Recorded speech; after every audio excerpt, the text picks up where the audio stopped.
Hi, my name is Jim, and I was retired.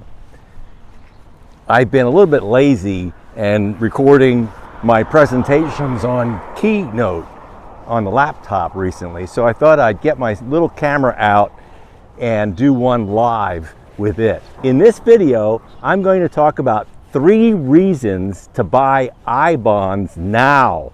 Stay tuned. So this video is going to be a follow-up to my last 2, where I'm looking at safe places to park cash in bucket 2 in my 3-bucket DIY retirement portfolio. And as you recall, the options I've been looking at are treasury notes, tips, and I-bonds.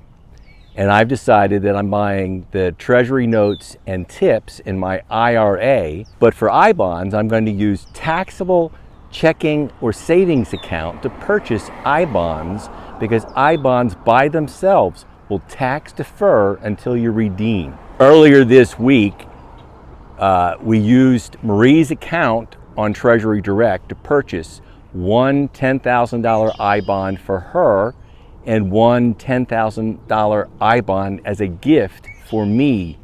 Now, we're going to keep that gift bond in her gift box until later this year, till I'm sure that I don't need to purchase any more I-bonds later this year.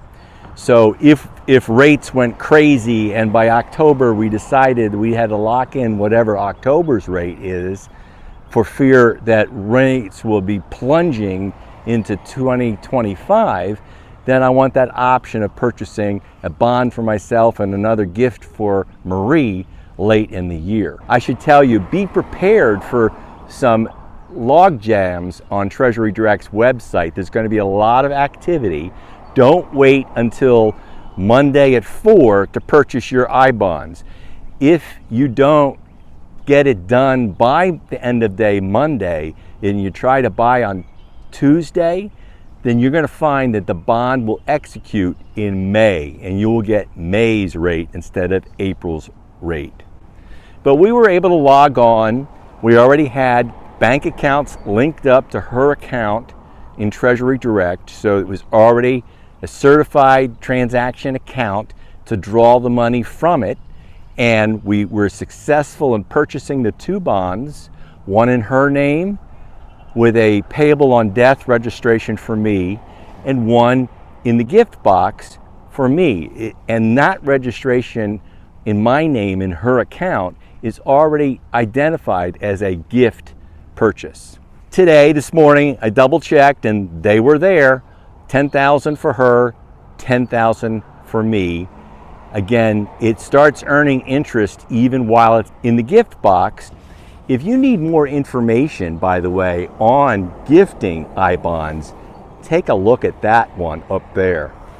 Now, I'm going to share with you 3 reasons why to buy your I-bonds right now. And the first is free money. Right now it's late in the month of April, and you'll find when you execute a purchase of an I-bond late in the month, you find out that you get the gift of that month's interest already in your account as of May 1st.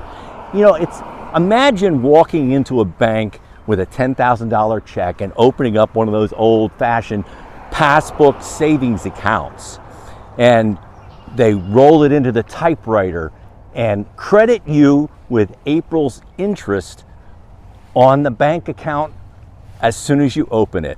And it's sort of like what they're doing at Treasury Direct.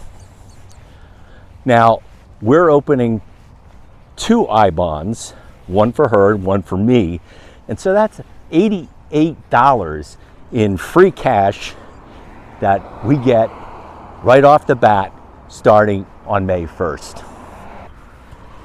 Now, the second reason to buy right now is because you'd be locking in the 10th best composite initial rate in I-bond history. It's 5.27%, and you'll get that for the first 6 months of your I-bond. Now, as this chart shows, we've had some of the highest initial composite rates in recent years, but the current rate is the 10th highest. And if you wait till May, you're going to find it drops to 22nd highest rate. So buy now rather than fall down that far on the composite rate chart. And keep in mind, you're locking in the fixed rate of 1.3% for the life of the 30-year bond. That 1.3% is actually the highest it's been in 16 years. If you look at this line chart that I've shared before of fixed rates, it started high, but for most of I-bonds history, the fixed rate has been below 1%. The last time it was this high at 1.3% was 16 years ago. So you're locking that rate in. Now it might go higher and it might go lower on May 1st. We really don't know, but I think the odds are that it does not change in May and instead changes in November. We'll see if I'm right, but even so, you'd be locking in 1.3%, which is a great long-term rate, making this a long-term savings product for your retirement. Hey, before I go any further, please like and subscribe to this channel. The more likes and subscriptions it gets, it'll be easier for other DIY retirees to find it. So please help me out there. Hey, the third reason to buy an I-bond right now is the I in I-bonds, inflation. This DIY retiree is not so sure the Fed has solved the problem of inflation yet. Now, this morning we had the Personal Consumption Expenditures Index number, which is the Fed's preferred measure of inflation, and it came in at 2.7%, 2.8% on core. Core is stripping out food and energy. So you're seeing higher than expected inflation returning here early in 2024. What does that bode for the future? I'm afraid, as I've shared on my Twitter feed, that I don't think we've whipped inflation yet. I was going to film here near the anchor for anchoring expectations, but it's under construction. Let's just review the I-bond formula, and I've shared it several times here, but the I-bond is a combination of that fixed rate and a inflation reading that changes every 6 months. Now your bond gets it on a rotating basis so that you get 6 months of the current rate and then you'll get 6 months of the next rate depending on that inflation reading that's set in place on May 1st. So the current rate is a combination of the fixed rate of 1.3% times 2 times the inflation reading of the last 6 months. Then you add the fixed rate times the inflation rate, and that gives you the 5.27% that you've locked in for the next 6 months. Now the composite rate changes every 6 months for the life of the bond.